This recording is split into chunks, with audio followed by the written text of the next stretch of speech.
एकच. मग आता ते बी समोरचं बी गेलं पाहिजे आणि सावली बी गेली पाहिजे. आता तिथं तुम्ही दररोजच पाया पडायला जाताय पहा देवीच्या तिथं. पाठीमाग आरसा वगैरे बसवलाय तिथं देवीच्या तिथं. त्या आरशात बाया भांग पाडत बसते. आलं का त्याला तुमच्या? हा नमस्कार कसा माहित आहे? निघाले मग प्रतिबिंब बी तुझ्या बरोबरच आहे, सावली बी तुझ्या बरोबरच आहे, दुःख कधी दूर होणार नाही असे 1000 वेळा पाया पडा. जरा कडक बोल असतात पण सत्य असतात.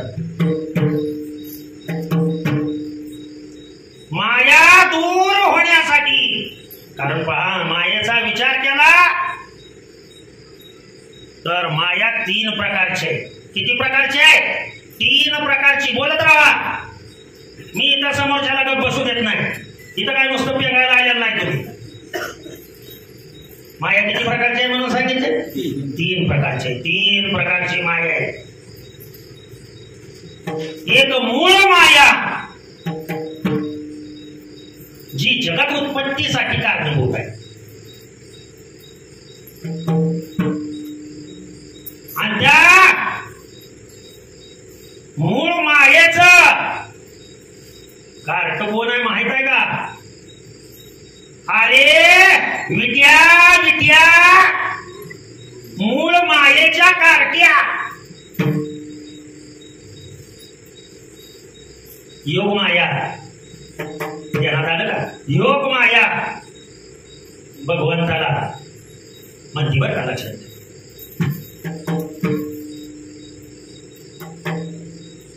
काल बाबा बोलून गेले 2 राक्षसांचा योग निद्रेत असताना जन्म झाला. तुम्ही सगळ्यांनी ऐकलाय नाही? ऐकलं का नाही? सांगा बरं त्यांची नावं त्या 2 राक्षसांची.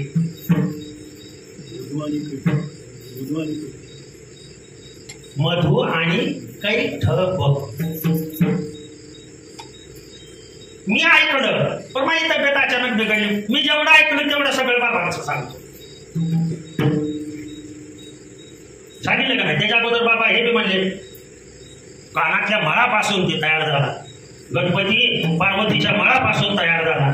मळ एवढा आगावर साचला होता का त्यांच्या. विषय तो अतिशय वेगळा विषय. मी होतो तोपर्यंत बाबा काय काय बोलले एक अक्षर मला विचारा. ते सगळं मी सांगतो. आपण इथं असतो पण कधीच इथं नसतो. देहाने आपण येत आहे. देहाने कुठे आपण? बोला. देहाने कुठे आपण येत आहे? मी सांगतोय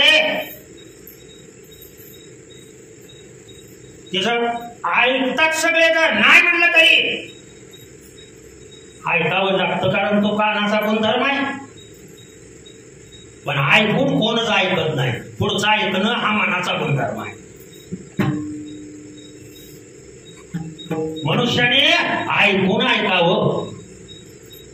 म्हणून भाव धरोनिया वाचे ज्ञानेश्वरी. आणि त्याचा उत्तरार्ध फार महत्वाचा आहे. एक तरी ओवी काय करावी? आलं का लक्षात? म्हणून मी प्रत्येक व्यक्तीला सांगत असतो. आणि पहिला प्रकार सांगायला मी मायेचा पहिला प्रकार मूळ माया. तिनं जन्म कुणाला दिलाय पहा. आणि म्हणून ती म्हणते बरं का पण ती जन्माला माझ्या उदरी मी झाले तयाची नवरी. म्हणून म्हणते बरं का लक्षात ही मूळ माया.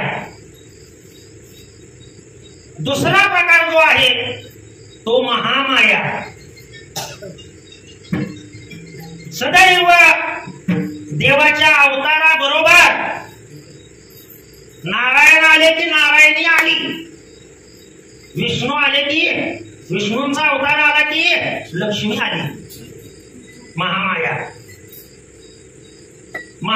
आदिशक्ती तिला म्हणायची. भगवान शंकर आले की पार्वती माता आल्या. आणि यांचं मूळ जर पाहायचं म्हणलं, विष्णूच्या नाभी कमळातून कोणाची उत्पत्ती? ब्रह्मदेवाची. ब्रह्मदेवापासून मनो, दक्ष वगैरे वगैरे आणि त्याची ही सगळी प्रजा, ही सगळी प्रजा एकाचीच आहे. दुसरी, आता या महामायेमध्ये लय प्रकार आहेत, 5-6 प्रकार आहेत. तिकडे जाऊन मी चिंतन वाढवू इच्छित नाही, ध्यानात आलं. कारण ही घरोघरी महामाया आहे. लग्न झाले की ती बरोबर येतीच. आलं का लक्षात? अहो, लग्न व्हायच्या अगोदर बी आपण ऐकतो बरं का, संसार दुःख मूळ चोहकडे इंगळ, असं कीर्तन होतं. आणि जाता जाता म्हणतो माझं उद्या लग्न आहे बरं का, तेवढं या.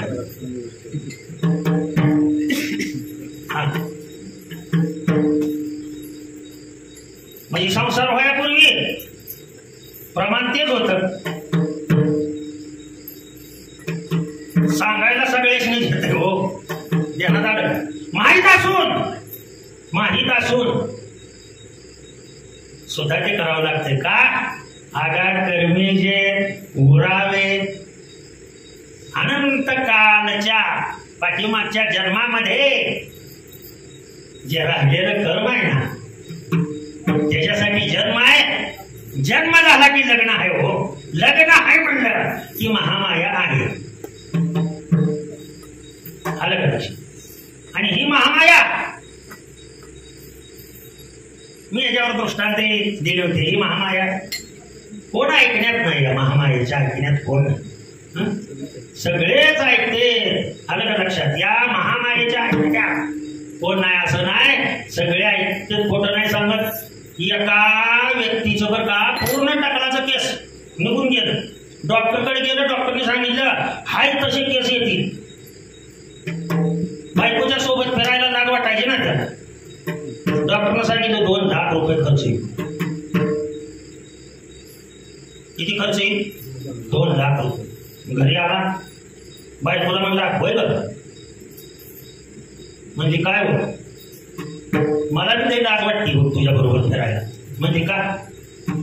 ती डोक्याला केस नाही, ती काय नाही. मग डॉक्टर म्हणला गडद पूर्ण डोकं भरून केस येतील, पण 2 लाख रुपये खर्च आहे. असं म्हणला डॉक्टर. हो, असं करा म्हणजे त्या 2 लाखाचा मला राणी हार करा, मी टाकल्याबरोबर मी नांदायला तयार.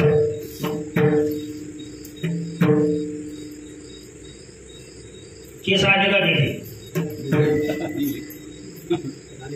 तिला काय म्हणतात हो? महामाया म्हणायची. अहो नाही, याच्यावर तुम्हाला सांगतो अगदी 2-4 कीर्तन होतात नुसती महामाया. कसं आहे माहिती का, बाबांचं महत्व कळणार. मग मी किस जहाड की पत्ती, बाबांचं महत्व ज्याला कळत नाही त्याला मी कोण आहे सांगून उपयोग आहे.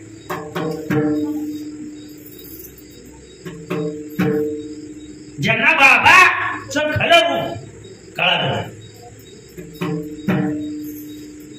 गुरूंचं खरं रूप ज्याला कळत नाही, हे विषय सोडून अजिबात बोलत नाही. माया विवर्जित झाली हो. माऊलींचा अभंग घेतलाय प्रवचनाला, आणि तो आज सुटेल का नाही मला कल्पना नाही. घेतला एवढा खरं.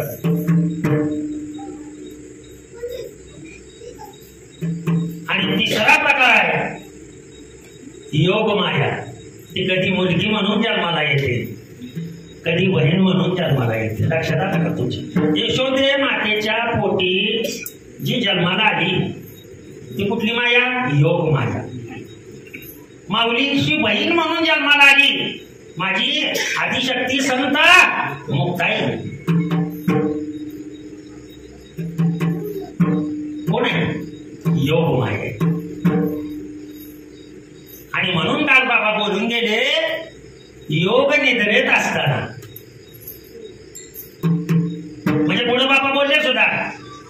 योग निद्रा म्हणजे झोप नव्हे बरं का. आता किती जणांचं लक्ष होतं कोणाच ठाऊक. बोलला ना बाबा.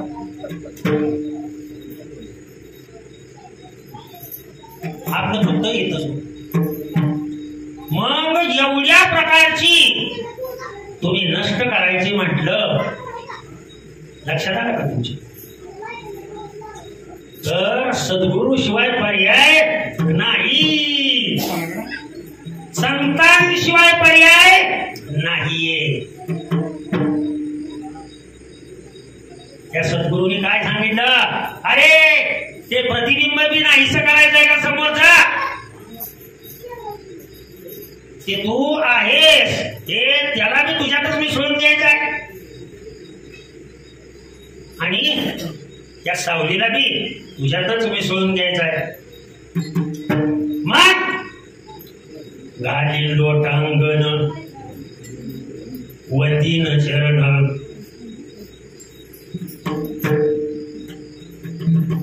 देवाच्या पाया कसं पडावं, लोटांगणा.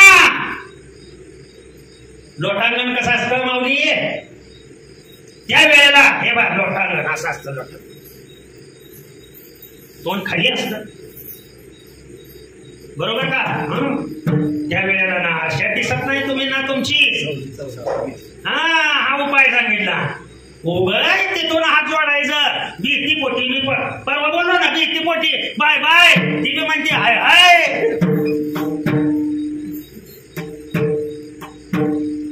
आलं का. नुसतं वारीला जाऊन येतोय महाद्वारात लोटांगण किती जणांनी घातलं. तुमच्या माहितीसाठी सांगतो, माझ्या घरच्यांनी सुद्धा या गोष्टी माहित नाही, कोणालाच माहित नाही. रात्री 12 वाजता मी लोटांगण घालतो ना. माझ्या बायकोला माहित नाही, पोरांना माहित नाही, कोणालाच माहित नाही. हे सगळे झोपी गेलेले असतात. इतरांचा प्रश्न द्या सोडून.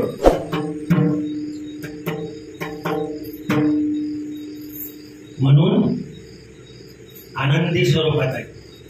काय नाही, मुक्त झालेला माणूस. आपल्याला कोणाच्या बायको असली काय नसली काय, कोण आलं काय, कोण गेलं काय, कार्यक्रमाला कोण येतंय काय, काम करायचं.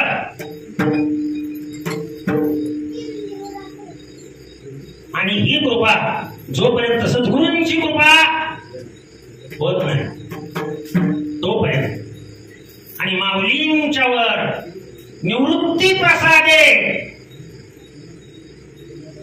झाले हो गोवळा. बर, निवृत्तीनाथ माऊलींचे कोण,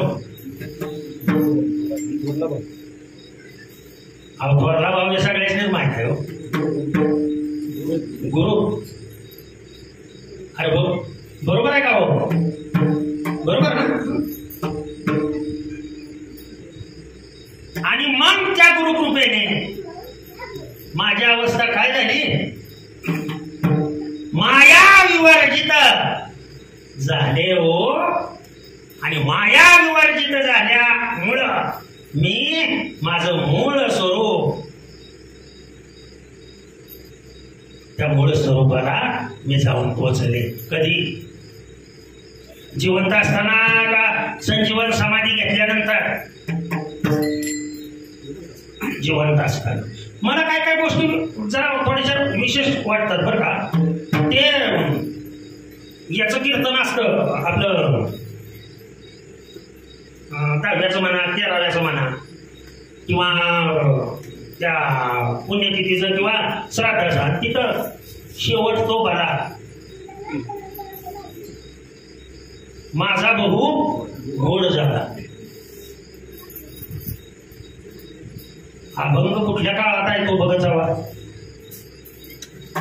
अभंग वर्तमान काळात आहे, म्हणजे जगद्गुरु तुकोबाराय जिवंत असताना हा अभंग त्यांनी लिहिलेला. आणि जिवंतपणे व्यक्तीने मरावं बरं का, जिवंतपणे मरावं. जिवंतपणे मेल्यानंतर ही अवस्था कधी प्राप्त होते, तर जेव्हा सद्गुरूंची कृपा होते. अशी कृपा सद्गुरूला शरण गेल्याशिवाय बरं कधीच होऊ शकत नाहीये. माया तिचे प्रकार आणि त्याचं थोडस विवेचन सद्गुरूंच्या कृपेने आज या वाचनातून माझ्या घडून गेलं. झालेली सेवा बाबांच्या चरणी, हरिहर बाबांच्या चरणी अर्पण करतो आणि सेवेला पूर्ण विराम देतो. पुंडलिक वरदान श्री ज्ञानदेव